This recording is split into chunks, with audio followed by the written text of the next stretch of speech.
എന്തുകൊണ്ട് തോറ്റു നമ്മൾ എന്തുകൊണ്ട് തോറ്റു എന്തുകൊണ്ട് തോറ്റു നമ്മൾ എന്തുകൊണ്ട് തോറ്റു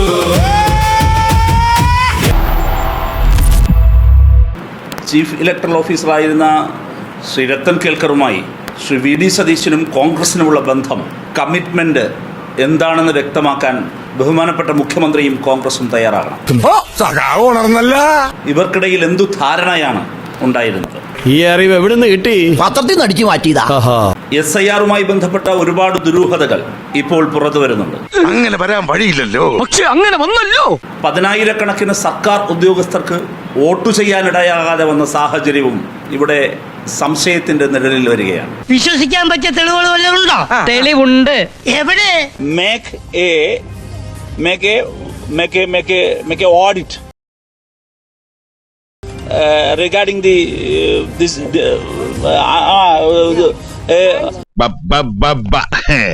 സർക്കാർ ജീവനക്കാരുടെ വോട്ടുമായി ബന്ധപ്പെട്ട്, തിരഞ്ഞെടുപ്പ് ഡ്യൂട്ടിയിലുള്ള സർക്കാർ ജീവനക്കാരുടെ വോട്ടുമായി ബന്ധപ്പെട്ട് നടപടിക്രമങ്ങൾ ഇത്തവണ വളരെ സങ്കീർണമാക്കി.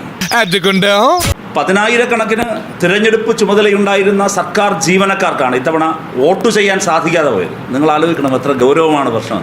ആണോ? ഭയങ്കര. ആ പ്രശ്നത്തിൽ ജീവനക്കാർ ഒറ്റയ്ക്കും സർക്കാർ ജീവനക്കാരുടെ വിവിധ സംഘടനകളും ഹൈക്കോടതിയെ സമീപിക്കുകയുണ്ടായി. എന്റെ ദൈവമേ, ഞാൻ അറിഞ്ഞില്ലല്ലോ.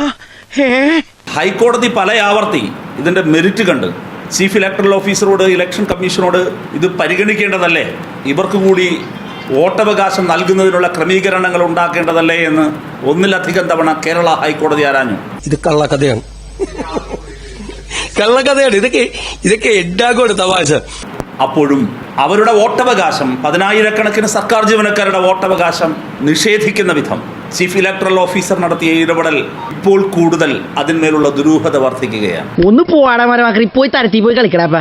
എന്തിനായിരുന്നു, ആരുടെ നിർദ്ദേശപ്രകാരമായിരുന്നു ഇത് ചെയ്തത് എന്ന് ഇപ്പോഴത്തെ മുഖ്യമന്ത്രിയുടെ സെക്രട്ടറിയായി ചുമതല ഏറ്റെടുത്ത രത്തൻ കേൽക്കർ വിശദീകരിക്കണം, മുഖ്യമന്ത്രി വിശദീകരിക്കണം. BJP-യുടെ സീൽ കീശയിൽ കൊണ്ടു നടക്കുന്നയാളെ എങ്ങനെയാണ് ശ്രീ വി ഡി സതീശൻ സ്വന്തം കീശ ഏൽപ്പിച്ചത് എന്ന് പറയണം. ഉത്തരം പറ. സ്വന്തം ഓഫീസിൽ താനുമായി നല്ല വേവ് ലെങ്തിൽ പോകുന്ന ആരെയാണ് സെക്രട്ടറിയാക്കുക? മനസാക്ഷി സൂക്ഷിപ്പുകാരായിരിക്കും, ഇല്ലെങ്കിൽ മനസ്സിനിണങ്ങുന്നവരായിരിക്കും. മനസ്സിലാക്കി കളഞ്ഞല്ല. ഇക്കഴിഞ്ഞ കുറെ കാലങ്ങളായി ശ്രീ രാഹുൽ ഗാന്ധി കോട്ട് ആൻഡ് അൺകോട്ട് യുദ്ധം നടത്തിക്കൊണ്ടിരിക്കുന്നത് ആർക്കെതിരായിട്ടാണ്? ഇലക്ഷൻ കമ്മീഷനെതിരെ. ഇതാണ് നിന്റെ ഒരു കുഴപ്പം. അത്താനത്ത് കയറി തമാശ പറയും. ഇത് തമാശയല്ല. രാഹുലിന്റെ ശത്രു ശ്രീ വി ഡി സതീശന്റെ മിത്രം. അതെങ്ങനെ വരുന്നു? ഇത്രയും നിസ്സാര കാര്യങ്ങളിൽ ഒരു വിപ്ലവകാരി പതറരുത്. ഇത്തിരി പുട്ട് കഴിക്കൂ. വിശക്കുന്ന വിപ്ലവകാരികൾക്ക് വേണ്ടി റഷ്യയിലും നമ്മുടെ സഹാവായ വ്ളാഡിമിർ പുടിൻ കണ്ടുപിടിച്ചതാണ് പുട്ട്. എന്തുകൊണ്ട് തോറ്റു നമ്മൾ എന്തുകൊണ്ട് തോറ്റു